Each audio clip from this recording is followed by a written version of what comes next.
Então, como a Bruna já falou, essa aula é uma preparação para a OBA, que é a Olimpíada Brasileira de Astronomia e Astronáutica. Essa é a nossa primeira aula, a aula Astronomia.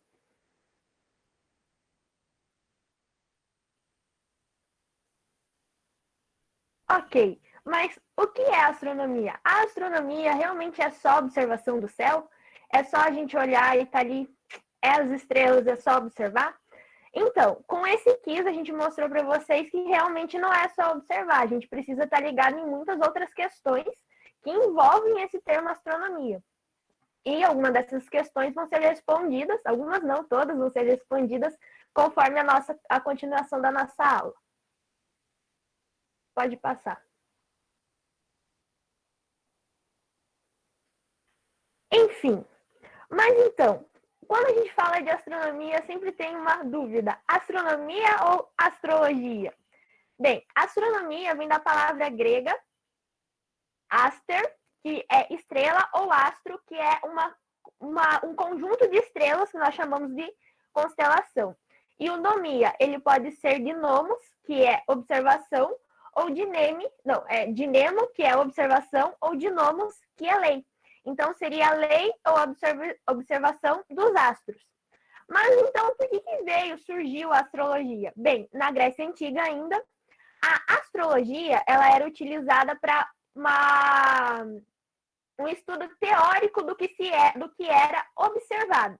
E a astronomia ela era só para a observação do céu. Mas, conforme foram passando os tempos, o método científico começou a ser utilizado. Então, o que era observado, ele começou a ser testado, experimentado. Então, essa experimentação, ela acabou usando só os resultados que nós tínhamos das observações. Por isso, a astronomia virou uma ciência da natureza, enquanto a astrologia, ela virou adivinhação, porque não foi feito estudos científicos em cima dela.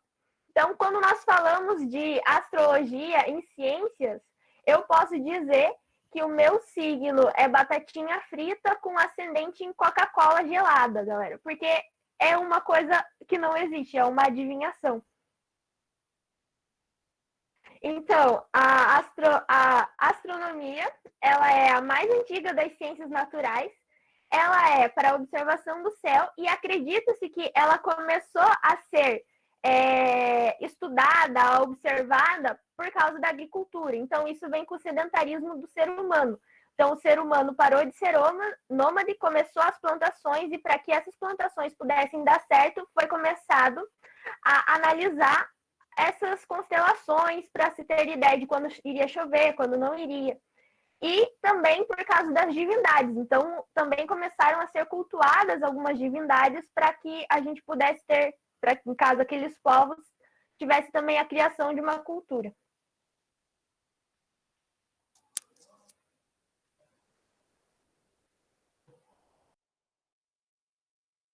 Então eu vou falar um pouquinho da astronomia antiga, né? Como que a astronomia surgiu ali, a Ana deu uma boa base para vocês. Quando a gente fala de astronomia, a gente tem que falar da Mesopotâmia ali, que eram os povos que ficavam no crescente fértil, né? Onde hoje a gente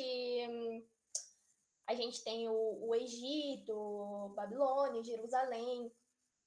E há mais ou menos 3.500 anos antes de Cristo, os sumérios eles começaram a observar o céu. Então, o ser humano ele sempre teve uma curiosidade de saber o que tem além do céu, né? Além do que a gente pode ver, o que significa tudo aquilo que a gente está enxergando, de onde veio a humanidade, para onde vai. Mas eles começaram a utilizar essas observações no cotidiano deles.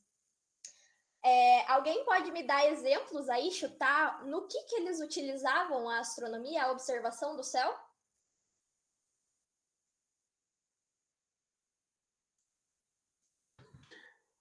As estações do ano tinha relação, né?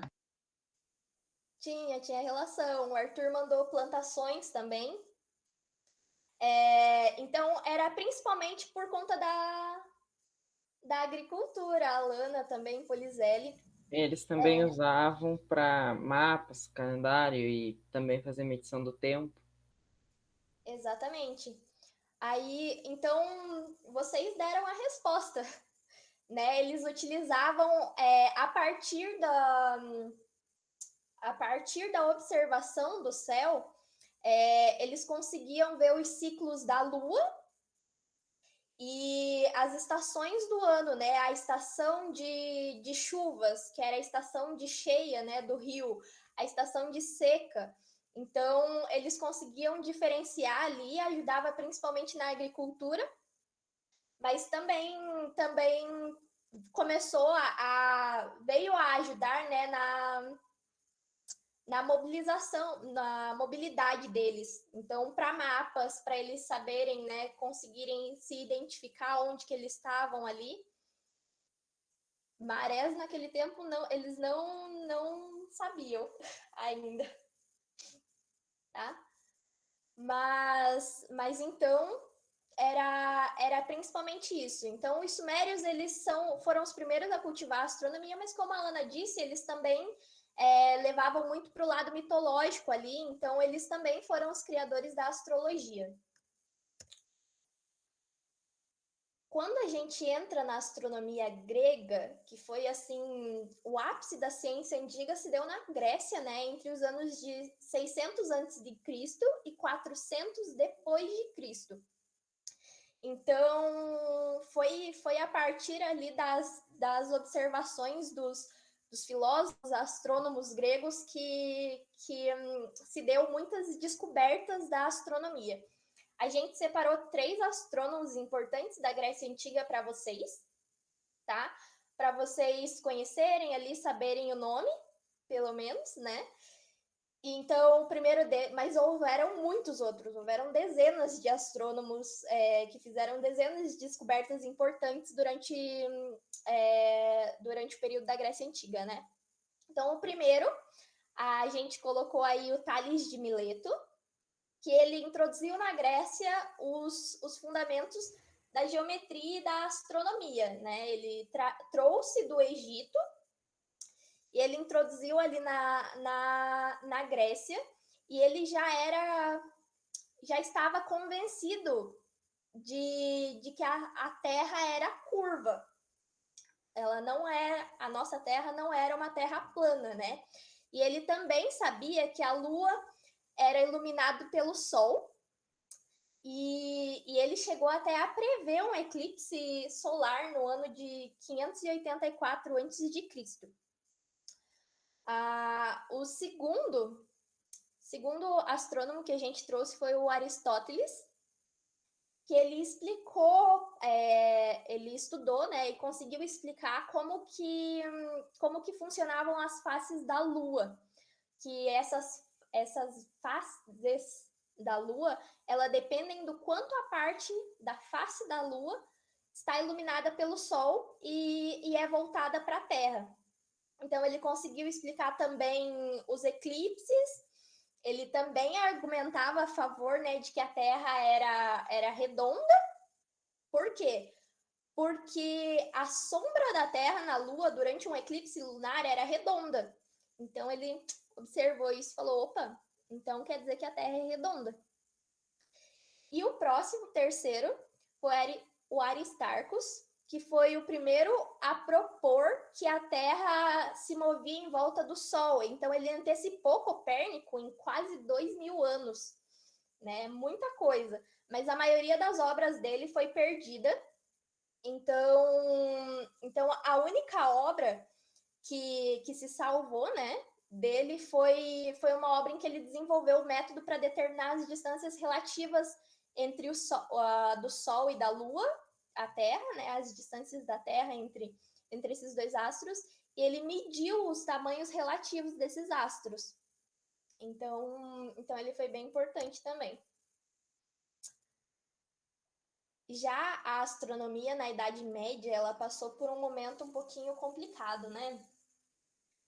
porque a astronomia não era uma coisa assim, a ciência em si não era uma coisa tão bem vista. Então, a astronomia, durante esse período, ela sofreu alguns ataques. A gente também trouxe 3 astrônomos para vocês conhecerem.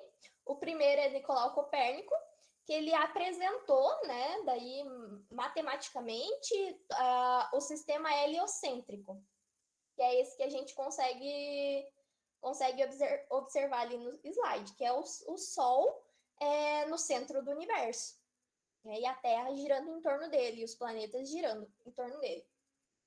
O Jonas Kepler, ele descobriu as 3 leis que regem o movimento planetário.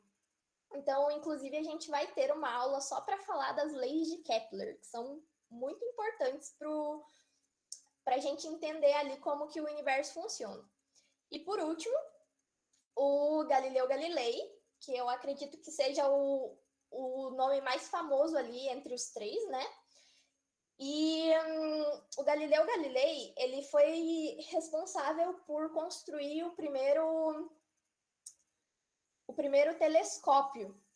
Então, ele pegou ali um sistema, um aparelho ali que um holandês chamado Hans Lippershey, eu não sei pronunciar o sobrenome corretamente, mas o Hans, ele construiu um aparelho ali que ele aumentava, né?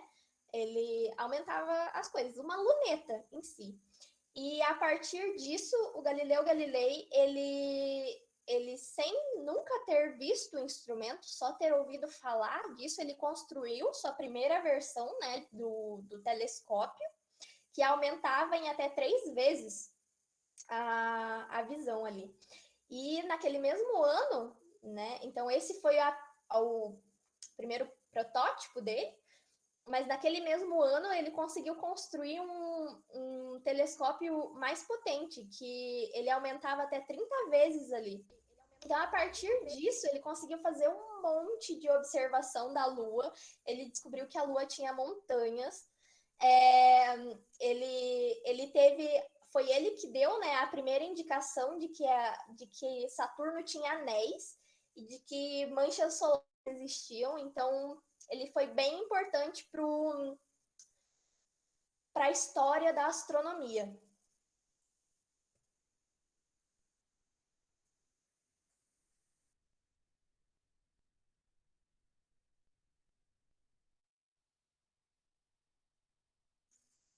Ana? Tá, então, voltando a partir de Galileu, então, a partir não, mas nessa parte que a Bruna falou, nós começamos a ter, então, como eu posso dizer? Ter mais acesso ao método científico que era realizado nessa época e damos início à ciência moderna. Pode passar, Bruna.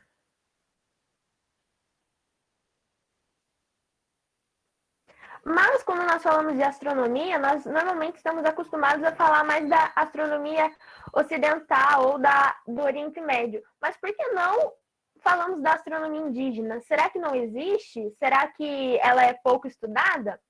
Na verdade, não. A astronomia indígena existe e tem fatos muito interessantes sobre eles. Antes de Isaac Newton demonstrar em 1687 que a Lua influenciava as marés, os povos indígenas, como os tupinambás, eles já sabiam disso. Ah, beleza, mas como você sabe que eles já sabiam disso? Bem, em 1614, um missionário capuchinho francês, ele explicava em um livro que ele escreveu ao voltar daqui do Brasil, que os tupinambás atribuíam à Lua o fluxo e o refluxo do mar e as distinções das marés. Então, já tinham os indígenas, antes então de começar os estudos e experimentos, eles também já apresentavam isso. Então, eles já usavam essa observação do céu, do espaço, para ter noção dos ciclos de chuva, das marés, dos ventos, da reprodução e incidência de animais. Então, para saber que animais que tinham certa reprodução em certa época do ano e também influenciado na agricultura, como já era lá antigamente, e nas cerimônias. Um fato curioso é que os tupinambás, eles têm, não, os tupinambás especificamente não, mas o grupo dos indígenas, eles já tem uma identificação de mais de 100 constelações. Por exemplo, nós temos a constelação da Ema, a do veado gadelho e a do jabuti, que não estão presentes nas 88 constelações oficiais pela União Internacional da Astronomia. Então, para vocês verem como acaba sendo até mais evoluído do que as nossas identificações através da União Internacional.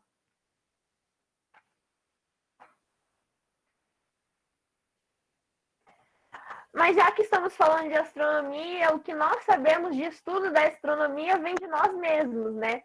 Nós, seres humanos, então por que não falar da Terra enquanto nós estamos estudando astronomia? Já soubemos um pouco da história, então agora vamos a alguns fatos terrestres.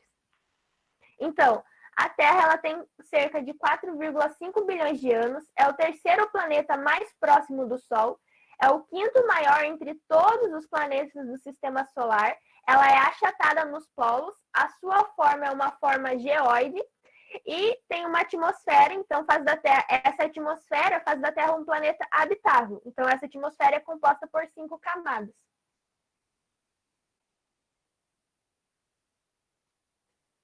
Então, a forma da Terra é uma forma geóide. Essa forma geóide... Não, volta lá, Bruna, calma aí. A forma geóide é uma representação física da estrutura da Terra, digamos assim. Então, é uma figura. Mas quando nós falamos de uma forma para apresentar na cartografia, nós temos a forma mais esférica. Mas vocês veem que na forma esférica ainda nós temos os polos achatados do nosso planeta. Então, esses polos, eles são achatados por causa da gravidade também e do eixo de inclinação da Terra. A Bruna vai falar sobre o eixo de inclinação mais para frente.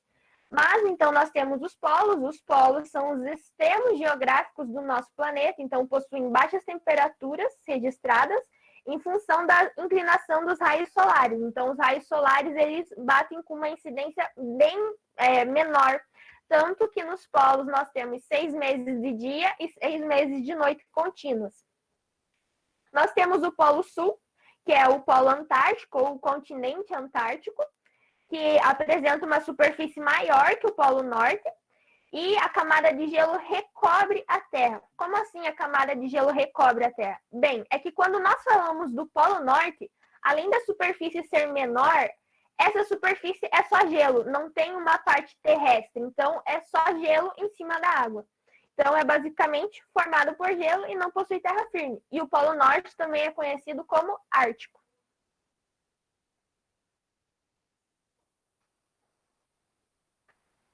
Tá, então a gente tem os polos achatados e nós também usamos alguns pontos para localização geográfica, que nós dizemos. Isso nós temos a latitude, que são a variação dos pontos de 90 graus norte a 90 graus sul, e a longitude, que é a variação de 180 graus na parte vertical, que nós também chamamos de meridianos, para localização. Aqui é uma imagem, essa forma geóide, ela fora da escala, ela não é totalmente assim amassada, mas é para ter noção de que não é uma esfera totalmente redonda. E aqui tem no videozinho, apareceu lá a forma geóide, a Terra tem que dar... Então, como seria isso? A forma geóide seria essa aqui. Aí nós apresentamos uma elipsoide, que seria a forma de revolução, quando a gente põe no gráfico da cartografia, então quando a gente vai desenhar isso. E essa elipsoide de revolução, ela seria a rotação de uma elipse sobre seu eixo menor. Então, o eixo menor é aquele achatamento dos polos.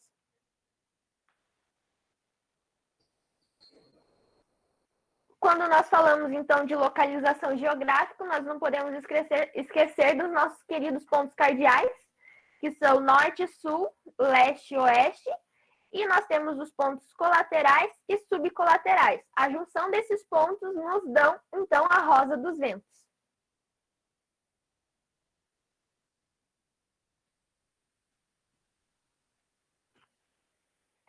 Nós temos, então, as camadas da atmosfera, elas são divididas em 5 camadas. A primeira camada, que é a mais próxima de nós, é a faixa da vida, que é a troposfera. Então, é onde tem as mudanças climáticas, os fenômenos meteorológicos, os voos de avião e balões também. É onde tem a concentração de 78% de nitrogênio, 21% de oxigênio e 1% de outros gases. E é isso. Aí nós temos a estratosfera. A estratosfera, calma lá, Bruna. A estratosfera é conhecido como o filtro solar, então nela está a camada de ozônio. É responsável por filtrar a radiação ultravioleta emitida pelo Sol. Depois nós temos a película protetora, que é a mesosfera, então protege a Terra dos meteoros, principalmente pela baixa temperatura encontrada nessa camada, então varia de menos 10 graus a menos 100 graus. Temos a termosfera, que é o caminho para o Sol, então o ar é muito rarefeito. Temos uma baixa pressão atmosférica e com pouca concentração de variedade de gases. O vento solar é interceptado pelo magnetismo da Terra. Esse interceptado vocês vão entender numa aula mais para frente, mas essa interceptação ela faz com que formem diferentes polos, isso é. Então, a gente tem chamada também a ionosfera, que é onde ela fica uma faixa carregada de íons que recebe e transmite a frequência do rádio e também é onde fica a aurora boreal. Não, o Monte Everest não ultrapassa a troposfera. Calma aí que me deu... Peraí, eu já confirmo isso para você. E nós temos também a exosfera, que é o lacre espacial, que é a transição entre a atmosfera e o espaço. Então, nessa camada ficam os satélites espaciais que orbitam a Terra. O ar é extremamente rarefeito e a temperatura chega a 1000 graus. Aí você pode perguntar, tá, mas se a temperatura chega a 1000 graus, como que a gente consegue fazer os satélites permanecerem nessa área? Como o ar é extremamente rarefeito, não tem a propagação de calor. Então, apesar de ser uma temperatura muito alta, ela não é uma temperatura efetiva.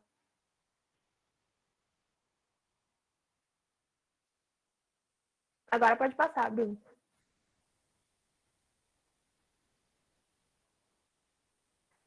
Então, quando nós falamos da Terra, nós também falamos da rotação. A rotação é um dos movimentos da Terra.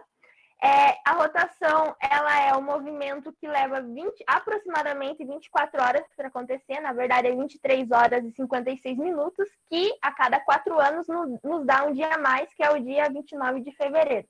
Então, é o eixo da Terra, é a Terra girando sobre o próprio eixo. Então, esse giro leva 24 horas aproximadamente.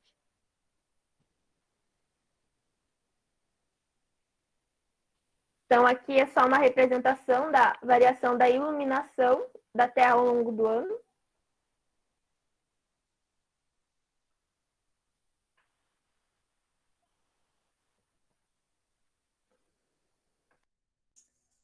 Tá, então a gente vai começar a falar da Lua.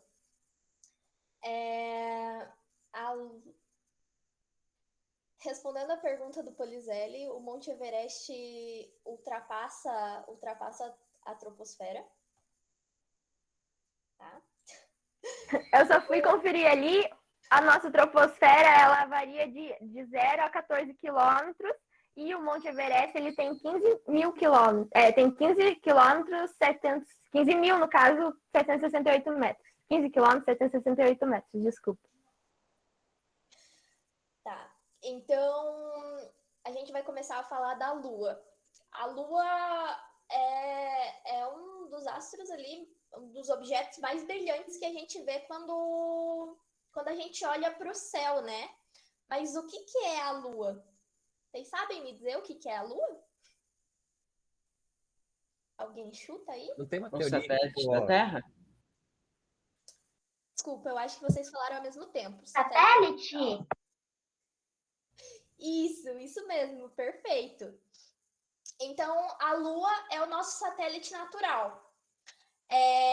O que isso significa? A gente vai conversando um pouquinho a partir disso. A gente tem algumas características da Lua. Um segundo que eu estou aceitando o pessoal na chamada ainda. Então, a gente tem algumas características da Lua. A Lua, ela é pequena.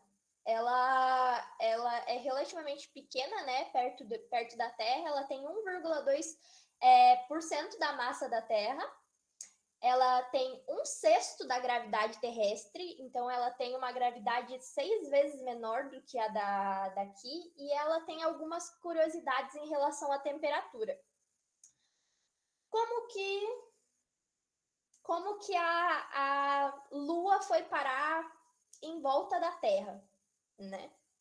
A gente tinha muitas hipóteses sobre isso, de que houveram colisões ali que acabaram formando a Lua, mas em 1969, que foi quando o homem pisou na Lua pela primeira vez, né? Em julho de 1969, eles conseguiram, nessa missão, recolher alguns dados da Lua. Então, o que eles perceberam? Eles perceberam que os materiais lunares que foram recolhidos, eles demonstravam que a Lua ela tinha uma idade semelhante com a da Terra, que é de 4,5 bilhões de anos, e que a composição da Lua ela apresentava algumas semelhanças com a do nosso planeta. Tá, ela apresentava semelhanças, mas eles também verificaram que a Lua ela apresentava diferenças suficientes ali para não ser, né, do mesmo material ali que a Terra. Então, a partir dessas descobertas, eles criaram uma nova hipótese para sua origem. Seria um corpo celeste, mais ou menos do tamanho de Marte. Ele se chocou com a Terra, aproximadamente 4,5 bilhões de anos, né? E ele lançou para o espaço material dos dois corpos celestes, tanto da Terra quanto desse outro corpo, né, que desconhecido. E a Lua, ela seria resultado da união desses dois materiais ali. Então, a superfície lunar, ela contém uma grande quantidade de poeira, e ela é constituída principalmente por basalto. Então, ela apresenta um relevo muito irregular, e foi, né, o que foi o que Galileu Galilei conseguiu observar, né, através do seu telescópio. Então, a Lua ela tem montanhas, e essas montanhas elas têm altura entre 4.000 e 8.000 metros, e elas podem ser encontradas tanto isoladas quanto em cadeias, né? Várias montanhas uma pertinho da outra. A Lua ela também tem mares e crateras. Esses mares, eles não são os nossos mares, né? Que são mares de água. Mas eles correspondem às regiões mais escuras observadas na Lua. Então, na verdade, eles são regiões planas que são encontradas na superfície dela. E foi um desses mares, né, chamado Mar da Tranquilidade, que em julho de 1969 pousou o módulo Eagle, né? Já as crateras da Lua, elas constituem o aspecto mais marcante do relevo lunar, que elas aparecem com um número muito grande ali. Dá para a gente identificar bastante, né, quando a gente olha para a Lua. E a existência delas é atribuída aos efeitos da atividade vulcânica e dos constantes choques que a Lua está levando, né, outros corpos ali que atingem a Lua diretamente por ela não apresentar atmosfera. Aí eu coloquei uma caixinha de dúvidas para vocês nesse slide. O que é a atmosfera? é a camada de ar que envolve o planeta. Então, como a Ana explicou, né, a gente tem uma camada ali de gases que compõem a nossa atmosfera. E qual que é a importância dela? Ela regula a temperatura, ela regula, né, todo o clima terrestre, ela protege, no caso da Terra, ela protege a Terra contra as radiações cósmicas e contra o choque, né, de meteoros. Então, elas são mantidas ali em volta do planeta ou do astro, por conta da atração da gravidade. Então, esses gases daí acabam acompanhando o movimento do planeta ou do astro em si. A ausência da atmosfera na Lua, ela se dá ao fato de que a Lua ela apresenta uma massa muito pequena e, consequentemente, a gravidade dela é pequena. Então, o que aconteceu? Os gases que estavam presentes ali na atmosfera primitiva da Lua, eles escaparam para o espaço, então eles se perderam para sempre. E isso nos dá mais uma curiosidade sobre a Lua, que é por conta disso, os raios solares que chegam na superfície da Lua, eles são refletidos e o calor, ele não se conserva ali dentro. Então, por conta disso, né, que ele tem temperaturas tão extremas. Então, quando o Sol está batendo ali na superfície da Lua, ele fica quente, obviamente.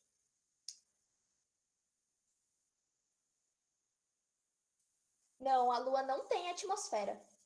Respondendo a pergunta do Christopher, a Lua não tem atmosfera, mas ela tem gravidade, tá? Mas ela não tem atmosfera. Então, ali quando o Sol tá batendo, tá batendo na superfície da Lua, ela conserva uma temperatura ali de 120 graus Celsius, né? Mas quando o Sol não tá batendo na superfície dela, né, que é o lado escuro da Lua, aí ela consegue chegar a temperaturas de menos 150 graus durante a noite lunar, né? Eu respondi sua pergunta, Christopher?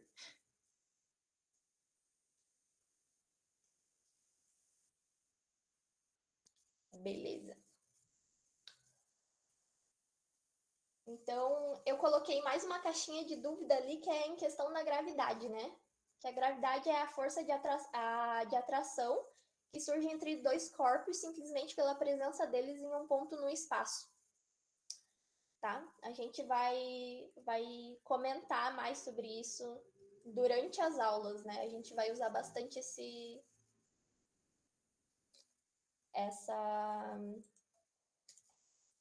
o termo gravidade. Então, falando da Lua. A Lua tem alguns movimentos, beleza? Então, assim como a Terra, a Lua ela executa vários movimentos e dentre eles a gente tem o movimento de translação da Lua e o movimento de rotação.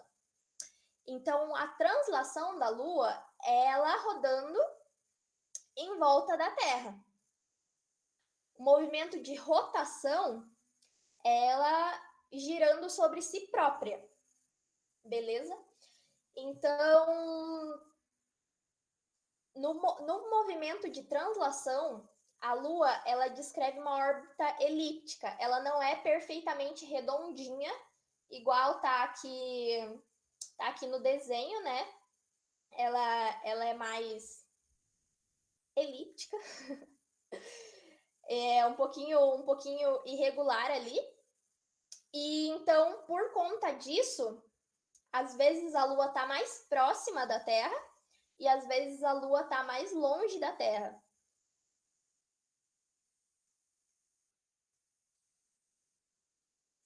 Porque, tá, já vamos chegar nessa sua pergunta, Polizé, beleza? Então, falando um pouquinho, né, do movimento dela ainda, do movimento de translação. é de aproximadamente 27,3 dias. Então, o movimento da Lua em volta da Terra não é um mês fechado, mas ele é uma aproximação desse ciclo, beleza? E assim, esse movimento ele é percebido através das posições aparentes que ela ocupa em relação às estrelas, né? Essa parte a gente consegue ver que a Lua ali tá se movimentando em relação às estrelas. E a gente tem as fases da Lua. Por que às vezes a gente vê a Lua inteira, entre aspas, e por que às vezes a gente só vê parte dela? Na verdade, ela tá ali, né? Ela continua inteira, mas por que às vezes a gente não enxerga tudo? Vocês sabem? Porque a sombra da Terra é a sombra da Terra na Lua. Daí tem vezes que não fica completo. Perfeito. Então, respondendo a pergunta da Rafa, sim. Sim, Rafa. É por conta dessa irregularidade ali na órbita, né? A gente pode ver a Lua de dia, que eu sei, né? Eu acredito porque seja dos raios solares. E daí algumas vezes pela manhã ou pela tarde, porque geralmente deve ver ou muito pela manhã ou muito pela tarde. Mas geralmente pelos raios solares. Daí, devido ao horário do surgimento dela, o raio solar nos ajuda. Isso aí. Nossa, tá perfeito. Eu ia chegar nessa parte, nessa pergunta do Polizelli, falando sobre as fases da Lua. Que é justamente o quanto da face da Lua está sendo iluminada pelo Sol. Então a gente tem aqui um modelinho, né? E aqui, eu não sei se vocês conseguem ver o meu mouse. Deixa eu ver se eu consigo colocar. Não. Dá pra ver o mouse, Bruno? Dá pra ver o mouse? Tá. Então eu vou apontar com o mouse mesmo, porque eu não tô achando a caneta do PowerPoint. Então, as faces da Lua são justamente isso. Quanto dela está sendo iluminado. Então, começando pela Lua Nova. Toda a parte iluminada da Lua, que está recebendo o Sol, né, a luz do Sol, ela está voltada para o Sol. Então, aqui na Terra, né, a gente consegue ver só a parte escura da Lua. Essa seria a nossa Lua Nova. Indo para a fase do quarto crescente, a Lua crescente que a gente conhece, a gente tem parte da Lua sendo iluminada, né, pelo Sol, e parte da Lua escuro, mas voltada para a Terra, a gente tem metade da Lua iluminada. Então, por isso que a gente vê só, né, a gente vê uma parte clara dela e uma parte escura. A Lua inteira tá ali, ela continua ali, mas só metade dela está sendo iluminada. Quando a gente finalmente chega na Lua crescente, toda a parte da Lua que está voltada para a Terra também está voltada para o Sol. Então está recebendo essa luz do Sol. Então a gente consegue vê-la iluminada por completo. E do mesmo modo que o quarto crescente, né, o quarto minguante é metade da Lua sendo iluminada e a outra metade escura voltada para a Terra. Uma parte bem interessante desse movimento da Lua é que a Lua está girando em torno da Terra e ela também está girando em torno de si mesma. Mas eu não sei se vocês já olharam para a Lua ou se vocês já leram alguma coisa sobre isso, mas as características ali da Lua, elas são sempre as mesmas. Né? Se ela tivesse girando, vejam se vocês acompanham comigo, se elas estivessem girando, a gente não veria outros lados da Lua, outras características dela. Então, Faz sentido na cabeça de vocês isso? Eu sei a resposta, mas então não.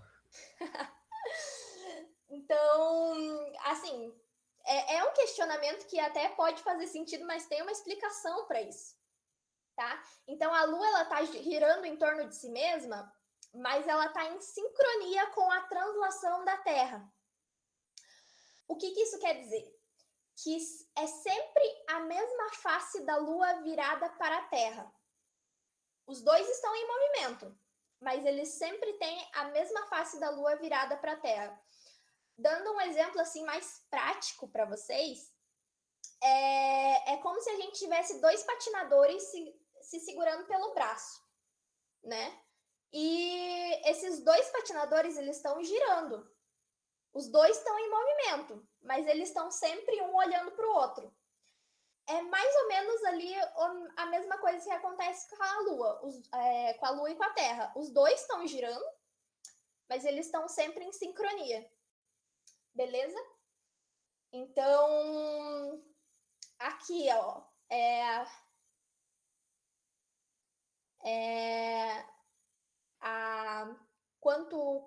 quando a luz do sol ela está atingindo a Lua, né? Ela pode ser vista mesmo a luz do dia, né? Que nem o Léo falou, ela pode ser vista de manhã, principalmente nas fases minguante e crescente. Então, é muito raro você enxergar a Lua assim durante a tarde, porque o Sol está incidindo muito, né, sobre a Terra. Então, ele ofusca a luz que está sendo refletida da Lua. Mas principalmente durante a manhã e durante a noite, dá para ver, dá para observar a Lua durante o dia. Respondendo à pergunta do Christopher, sim, a Lua gira em torno de si mesma.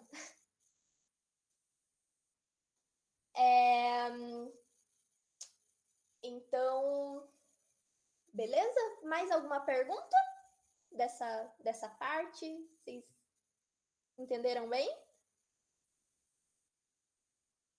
Tá, então... Acho que ficou tudo certinho.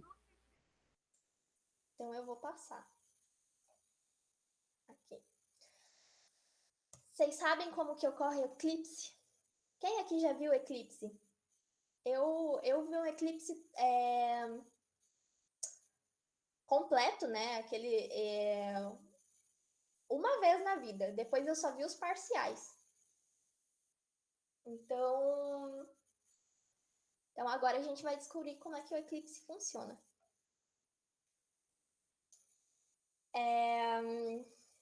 O eclipse, ele acontece sempre que um corpo entra na sombra do outro.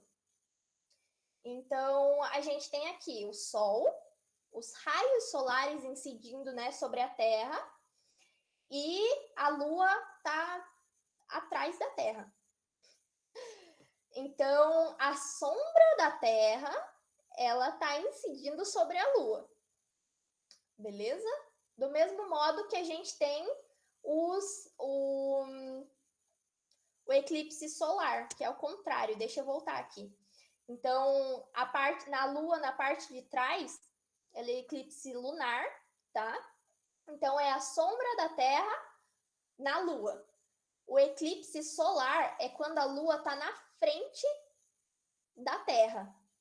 Então, é a sombra da Lua, né, na luz do Sol. Então, esse é o eclipse ali em que está durante o dia e, de repente, fica tudo escuro. Né? Eu só vi esse eclipse uma vez na minha vida. Não sei se vocês já tiveram a oportunidade de ver, mas é muito bonito. Muito mesmo. Então, aqui a gente tem, né, como que funciona ali o eclipse lunar e o eclipse solar. Tá? Então, eu tenho uma pergunta para vocês. Outra pergunta. Se a Lua está passando pela frente do Sol e pela frente do Sol não, no meio ali do Sol e da Terra, e se a Lua está do outro lado, né, da Terra, atrás da Terra, digamos assim, por que não acontece um eclipse solar todo mês, em toda lua cheia e toda lua nova? Já, assim, agora é para ver se vocês pegaram. Boa. Não estão alinhados. Eles não estão alinhados, exatamente. Então, o Eduardo e o Alessandro que acertaram. Então, vendo a órbita da Terra girando em torno do Sol, então a gente coloca eles numa órbita X, assim, a nível do olho. A órbita da Lua, ela vai ser assim. Ela tem uma inclinação de 5 graus. Então, a Lua, ela tá girando na maior parte do tempo 5 graus para cima ou 5 graus para baixo da Terra. Tá?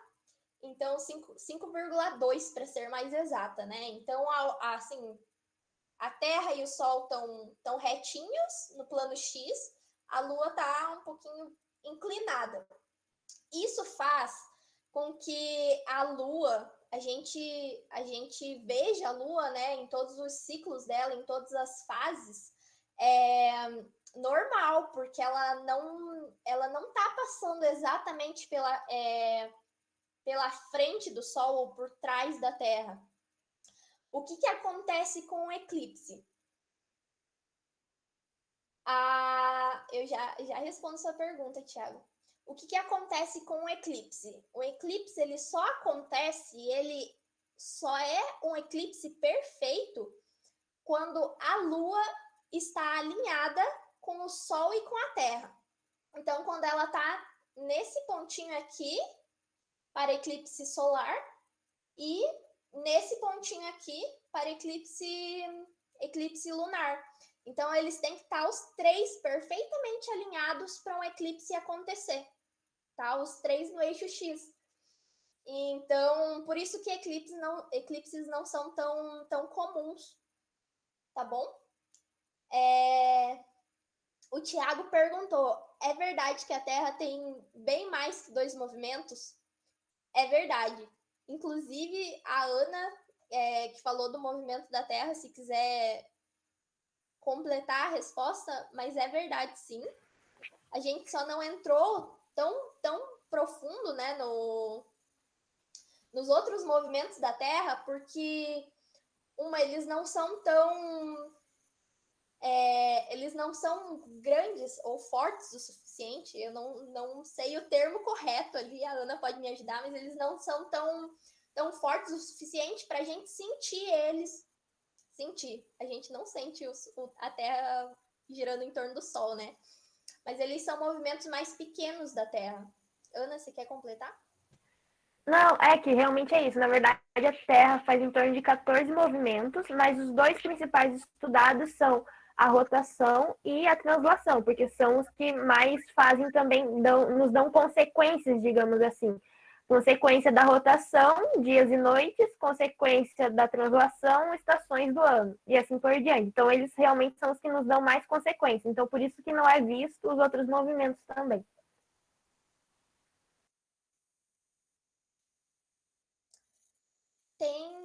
Tem eclipses em outros planetas, Arthur, porque outros planetas têm outros satélites naturais, né?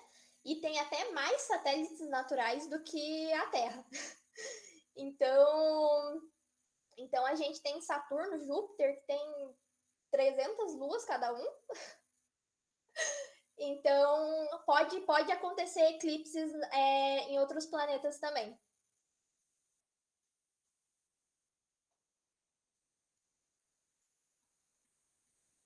Vamos lá. Agora falando do Sol. Gente, o que é o Sol? Eu tô querendo, assim, que vocês me...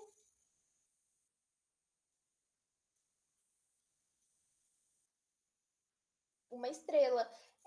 Respondendo o João, a aula vai até umas 8h30, mais ou menos. Beleza? Não vai até as 10. tá? Não se preocupem, é 1 hora ali, 1 hora e meia de aula no máximo. Perfeito. Nossa, as outras respostas são perfeitas. Então, ai meu Deus, mudei de slide sem querer.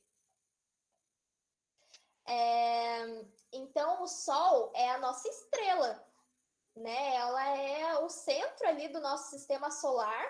Ela é a estrela mais próxima da Terra, consequentemente. E ela é um grande reator de fusão nuclear, nem o Thiago disse. Então, a massa do Sol em relação à Terra, ele é do tamanho de 332.830 terras. Então, caberiam tudo isso, né, dentro do Sol. A temperatura dele é de 15 milhões de graus Celsius. É muita coisa. E a idade dele é de aproximadamente 4,5 bilhões de anos. Também. A composição química do Sol, ela é de hidrogênio e de hélio, tá? Então, assim, em próximas aulas, a gente vai falar só sobre estrelas, só sobre a evolução estelar, né? Como é tudo isso, falar um pouquinho mais sobre as características, né, das estrelas, as diferenças entre elas. Mas o Sol é a nossa estrela. E ele tem algumas camadas também.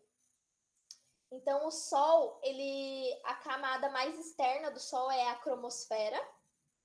Depois a gente tem a fotosfera, a zona convectiva, a zona radioativa e o núcleo do Sol. Então, é uma ótima pergunta, Gabriela. A aula 3 vai falar só sobre a origem do universo e a origem do sistema solar. Não vou dar spoilers agora.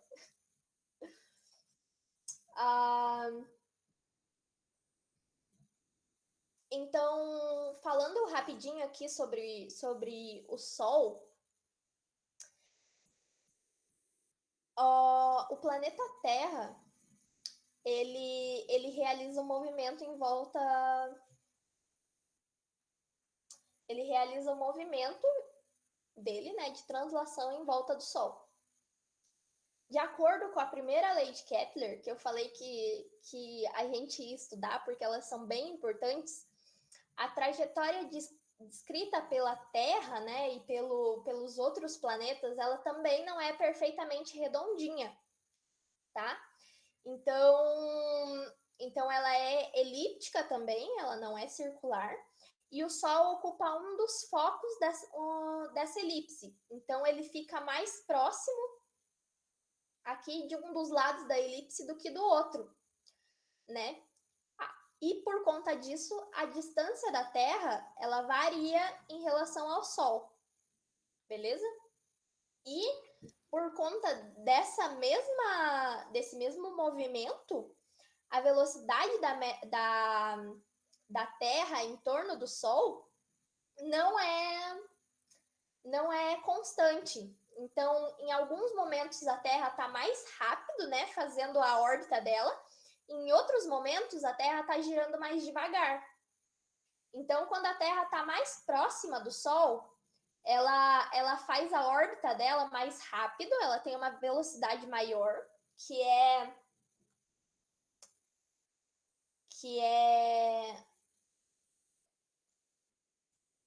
tá ao contrário. O combustível do Sol, que eu me lembro, é o nitrogênio, certo? O combustível do Sol Isso, seria o combustível do Sol, seria o nitrogênio, não? é a queima do hidrogênio e do hélio. Ah, sim, tá. Aqui, gente, tá ao contrário.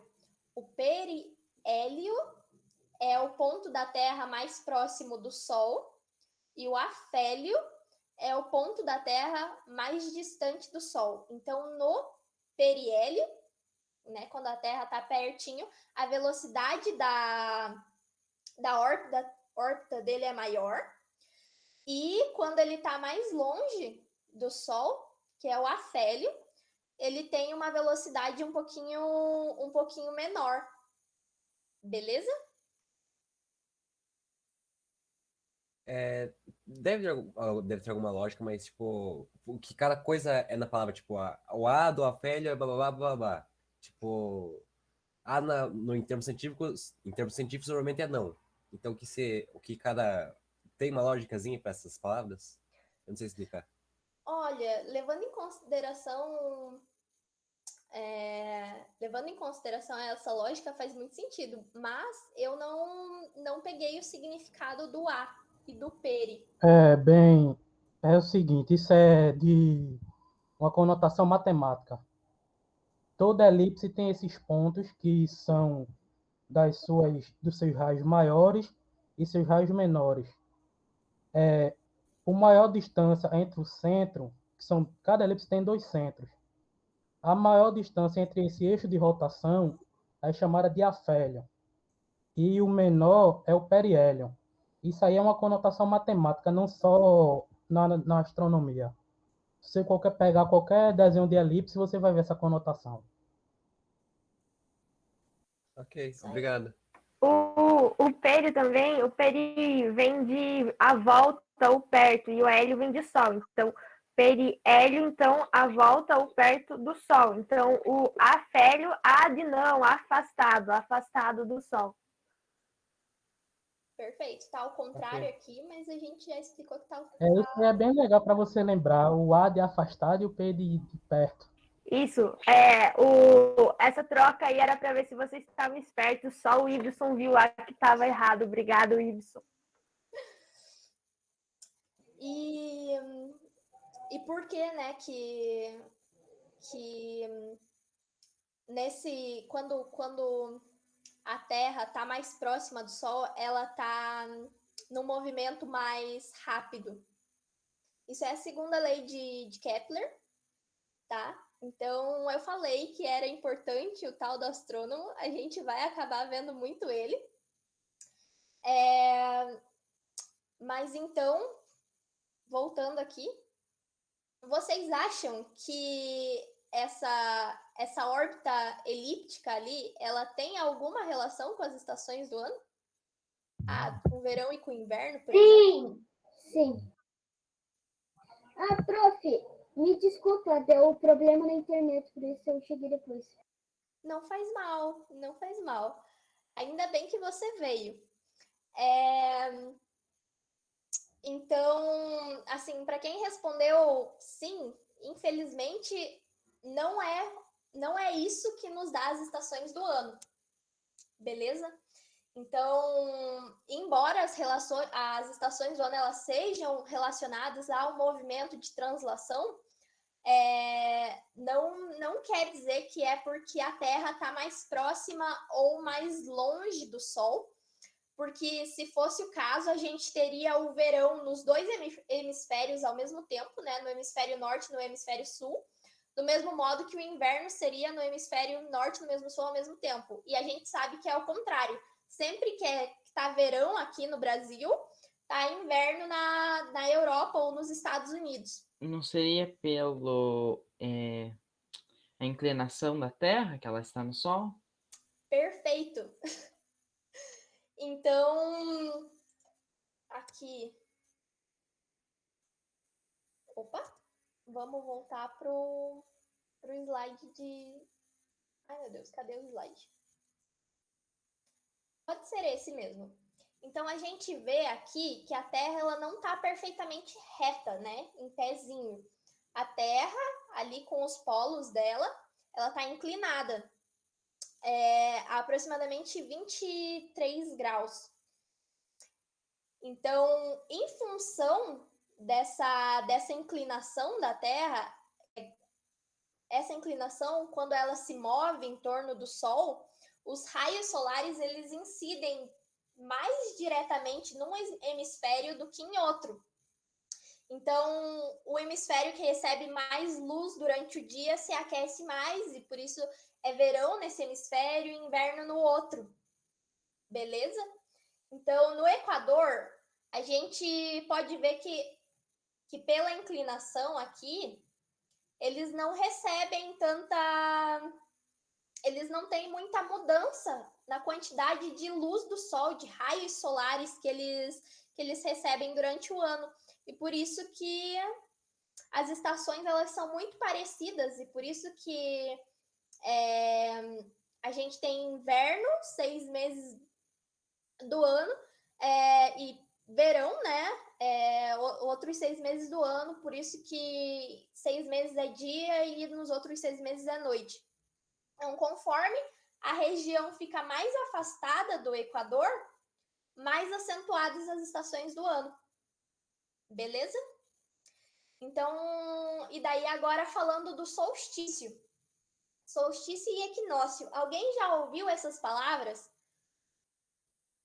Quando o sol do meu dia, tipo, não faz sombra na linha do Equador, seria isso? Aqui, beleza.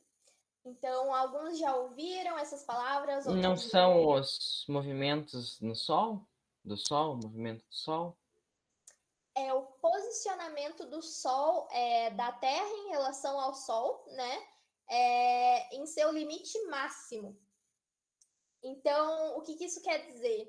Que o Sol ele estará no seu auge ao norte ou ao sul. Então, essa é a maior inclinação do Sol em relação à linha do Equador, que o Léo falou, né? Que é a linha vermelha. Esse fenômeno, então, tem como consequência a maior iluminação de um dos hemisférios. Beleza? Então, o solstício é quando o Sol ele bate ali com o seu limite máximo. É o ponto em que a Terra recebe mais incidências de raios solares. Esse fenômeno acontece 2 vezes no ano, que é que é o solstício de verão e o solstício de inverno. Eu tô me perdendo nesses slides.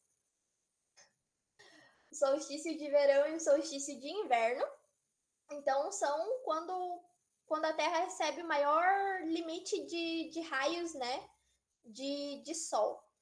E o equinócio é justamente não o contrário, mas quando ele representa o posicionamento médio do Sol em relação à Terra. Então, não quer dizer que o Sol não está mandando raios ali para a Terra, né? Mas nenhum dos hemisférios está inclinado em relação ao Sol. Eles estão incidindo seus raios diretamente sobre a linha do Equador, iluminando, então, igualmente os dois hemisférios. Então, esse fenômeno ele também acontece 2 vezes ao ano, em março e em setembro. Agora eu passei o slide certo, Ana. Só uma dica para vocês lembrarem: equinócio é que vem de igual, então, igual iluminação. Então, equinócio, vocês lembram lá que são dias e noites iguais, então, tanto hemisfério norte como hemisfério sul vão ter a mesma iluminação. Isso, agora que eu vi a pergunta do Ibson, né? Ibson. Desculpa se eu não pronunciei. Iveson. Então, são os pontos mais altos e os pontos médios, não os pontos mais baixos. Então, o ponto médio ali é a mesma... São os trópicos, no caso. Lembrem lá, trópico de Câncer, lá no hemisfério norte, Equador, e trópico de Capricórnio aqui no hemisfério sul. Perfeito. É a incidência de sol nesses 3 pontos que vai fazer a variação das estações.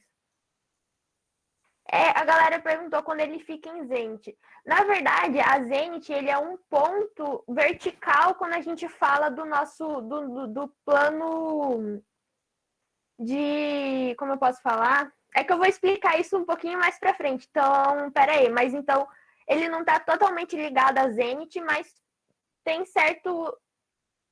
tem certa relação, digamos assim. Respondendo à pergunta do Christopher, uma dúvida sobre o Sol que me surgiu. Ele faz movimento de rotação? De rotação? Sim. E leva cerca de 205 milhões de anos.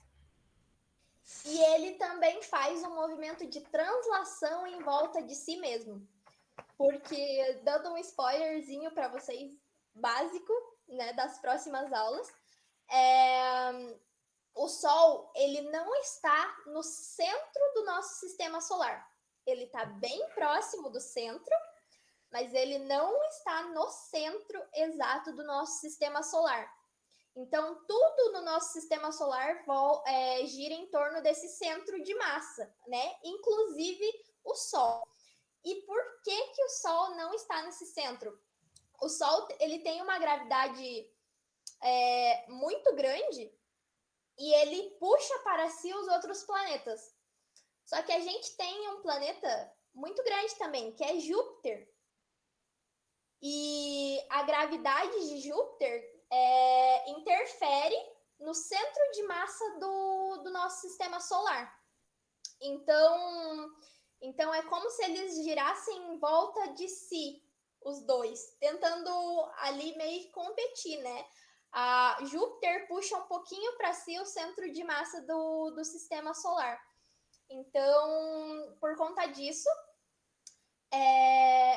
o Sol também tem uma órbita.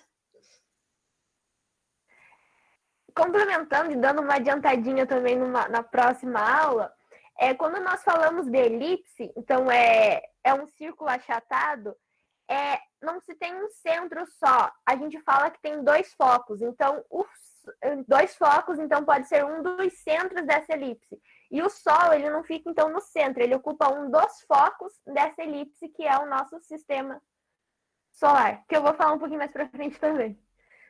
Mas antes disso, antes da gente entrar em constelações e reconhecimento, vamos falar um pouquinho dos objetos do sistema solar.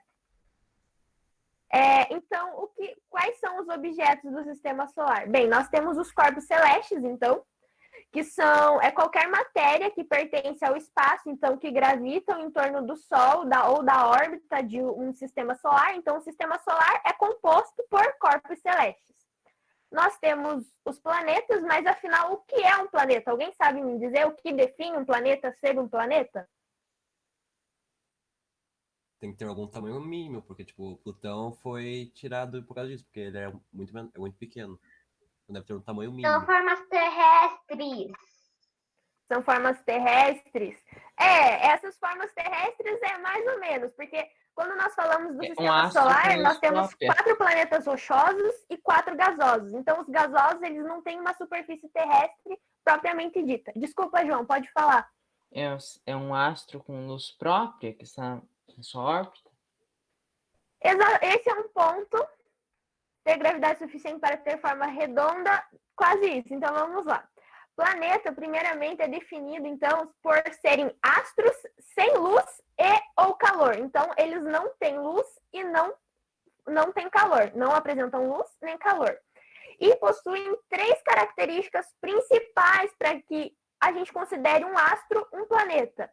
Então, ele tem que apresentar uma órbita livre, O que seria uma órbita livre? Então, ele tem que ser capaz de conseguir afastar outros corpos dele. Então, ele tem que ter uma massa suficiente para que os corpos orbitem e se afastem nele, não que batam nele. Ele tem que orbitar uma estrela, então, no nosso caso, os nossos planetas orbitam o Sol, e ter uma massa suficiente para ter uma forma esférica. Então, são 3 características que os planetas precisam para ter. Mas então o que é um planeta anão? Beleza, planeta anão são aqueles que não apresentam massa suficiente para serem os astros dominantes em sua região orbital. Então, por isso, Plutão foi rebaixado a planeta anão. Ele não tem massa suficiente, ele não apresenta uma órbita livre para afastar outros corpos celestes. Então, Plutão foi rebaixado a um planeta anão. o que são os satélites? Alguém sabe me dizer? As luas, entre aspas, por assim dizer. As luas são um tipo de satélite, mas satélite é qualquer objeto no espaço que orbite ou circunde um objeto maior. Então, a nossa Lua é considerado um satélite natural, porque ela está orbitando ali e existem os satélites artificiais. Então, são objetos no espaço que orbitam ou circundam um objeto maior. Aí nós também temos as supernovas. As supernovas têm um pouco a ver também com o nascimento do nosso sistema solar, ó, um spoiler. Mas não vou falar mais nada sobre isso. Então, elas são a evolução de algumas estrelas. Então, é um fenômeno causado pelo colapso do núcleo de uma estrela. Nós temos os fenômenos astronômicos, que são acontecimentos possíveis de observação em corpos celestes, então que nós aqui da Terra conseguimos observar. Um dos maiores, que a Bruna já falou, são os eclipses, mas também temos as superluas, entre outros, a lua azul também. E daí vem as galáxias, que são agrupamentos de vários corpos celestes. Então, são agrupamentos de planetas anões, de satélites, supernovas, dessa parte do universo como um todo. As supernovas, elas são estrelas que entram em colapso. O núcleo dela, alguma coisa desestabiliza aquele núcleo que está tranquilinho e explode, digamos assim. Mas a gente vai ter outra aula que vai explicar sobre isso e sobre a formação do nosso sistema solar. Alguma dúvida, galerinha? O Não. Y levantou a mão. Ô, Ana, eu queria só fazer uma ressalva sobre o que você falou ali sobre os planetas. E no caso, um planeta, ele tem que ter uma gravidade suficiente para repelir outros corpos. Na verdade, isso não está correto, porque gravidade é sempre uma força atrativa, nunca repulsiva. Na verdade, ele tem que ter uma massa suficiente. É que daí entra na lei lá No caso, ele tem que ter massa para outros corpos orbitarem ele, não para ele repelir. O que acontece o distanciamento são outros corpos, outros pontos celestes, como, por exemplo, o Sol, que age com a força gravitacional também no satélite e mantém ele dentro daquela órbita. É incorreto dizer que a gravidade afasta. Exatamente. Na verdade, eu quis me referir à massa e me referi errado. Obrigada, Ibson. Os planetas são considerados satélites do Sol? Não, porque os planetas eles são capazes também de atrair outros astros ou outros satélites, como nossa Terra consegue atrair a Lua. Mas então a Terra, mesmo assim, não é um satélite do Sol. Respondido?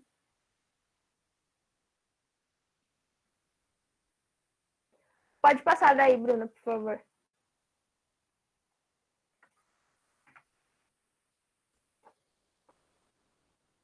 Agora, puxando então um pouquinho sobre isso, pegando alguns objetivos da OBA lá, a gente vai falar sobre constelações e reconhecimento no céu.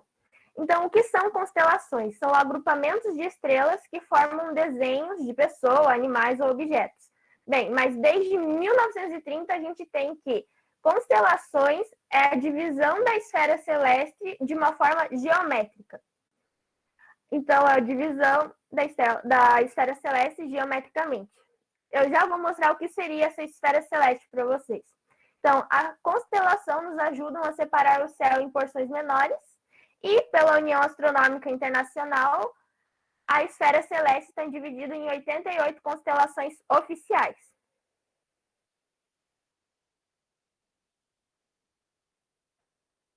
Mas, para a gente entender como reconhecer essas constelações, a gente precisa reconhecer alguns pontos do universo como um todo. Então, temos 4 pontos principais: as linhas da eclíptica, um plano galáctico, o equador celeste e a esfera celeste. Bem, as linhas da eclíptica é o plano da rotação da Terra em volta do Sol. Então, é a projeção da trajetória do Sol. Então, é a elipse que nós conhecemos. O plano galáctico é o círculo máximo que contém o centro galáctico e as partes mais densas da Via Láctea. Então, esse plano galáctico, ele é uma projeção do universo das galáxias. No nosso caso, a Via Láctea é a nossa galáxia, então é essa projeção do tamanho dela inserida nesse espaço nesse nosso espaço. Aí nós temos o equador celeste, que é a projeção do equador terrestre para o espaço. O equador, eu não... Já repito, Isadora. O plano galáctico, então, é que tem uma imagem ali que mostra melhor. Vai pro lado, Bruno. Mais uma. Mais uma. Essa aqui. Ó, o plano galáctico, ele seria o universo como um todo, e um dos seus pontos, ele vai pegar, no caso, uma galáxia, que no nosso caso é a Via Láctea. Então, o plano galáctico nosso plano galáctico seria aqui onde está essa linha X. É uma projeção do universo com um dos pontos mais densos na galáxia, que no nosso caso é a Via Láctea. Pode voltar, Bruno. Aí nós temos o equador celeste, então, que é a projeção do equador terrestre para o espaço. Mas o que é o nosso equador terrestre? Bem, o nosso equador, ele divide o planeta entre hemisfério sul e hemisfério norte. E são linhas imaginárias que nós, humanos, colocamos lá para diferenciar o hemisfério sul e o hemisfério norte. Ele tem uma extensão de mais ou menos 40 mil quilômetros. E qualquer ponto da superfície terrestre em relação à linha do equador recebe o nome de latitude, que foi aquele pontinho lá que eu falei no início. Curiosidade, no Brasil, ele passa pelos estados do Pará, Amazonas, Roraima e Amapá. E a única capital que tem a linha do equador passando por cima é Macapá, que é a capital do Amapá. E daí nós temos a esfera celeste. A esfera celeste é a projeção esférica do que vemos no céu. Então, aqui na imagem, nós temos o equador celeste, nessa linha amarela aqui. Que então é o equador de uma visão mais ampla. O polo celeste é esse círculo aí grande que está ocupando toda a Terra ali e está passando pelo equador. E a eclíptica, que seriam as linhas da eclíptica, aqui na imagem do lado, é essa linha, essa aí, que faz então a rota lá do nosso sistema orbital. Pode passar, Bruno. Então, nessa parte, peraí. Ó, como se chamam os pontos de encontro entre a eclíptica e o equador? Tem algum nome específico? Quando tem esse ponto, a gente fala que tem o equinócio, então, de março ou o equinócio de setembro. Então, nesse ponto, tem as estações do ano. Beleza? Tem também algumas que se referem a ponto de Libra, mas aí a gente ainda não vai entrar nessa parte de reconhecer o nome de constelações e tal. Isadora, eu respondi você novamente aquela hora?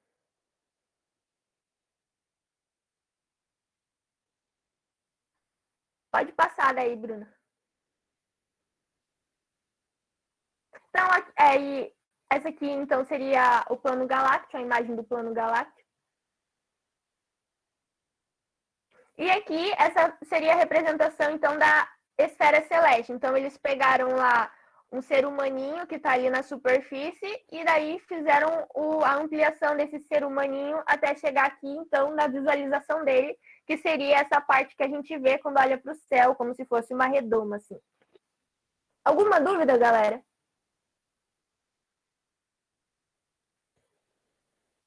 Pode passar, Bruno.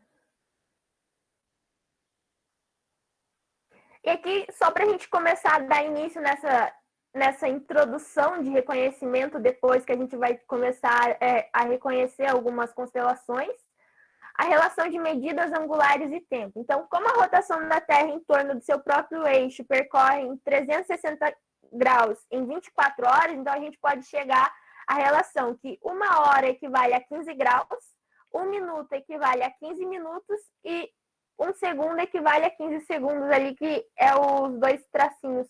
Então, o grau equivale a 1 hora, minuto é um apóstrofe ali depois do número, e quando a gente fala em segundos, então são 2 apóstrofes ali depois do número.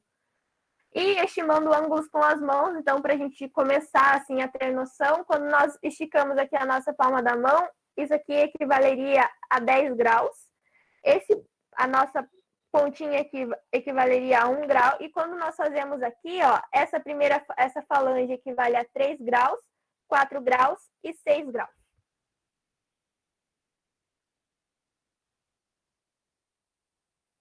E aqui um recadinho especial, a Terra é plana e nós amamos vocês. Um deles é mentira, então descubram aí qual vai ser a mentira depois dessa nossa aula. A gente espera que vocês tenham gostado. E então, estamos aí, perguntas, galera, podem fazer. Feedback, estamos aqui também. Fiquem à vontade. Não esqueçam de seguir a nossa rede social, o Insta, o Face, temos o nosso site também.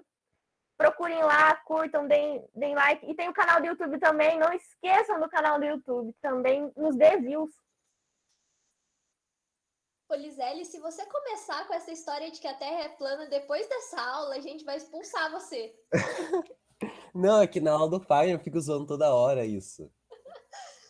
O Christopher tá de prova, que eu sempre fico, tipo, quando ele pede pra dar chamada por imagem, eu sempre coloco umas piadinhas assim. Gente, não saiam da aula ainda. A gente tem um grupo do WhatsApp para quem quiser participar. A gente vai conversar, mandar alguns conteúdos aí. Só 2 minutos que eu só preciso pegar o link.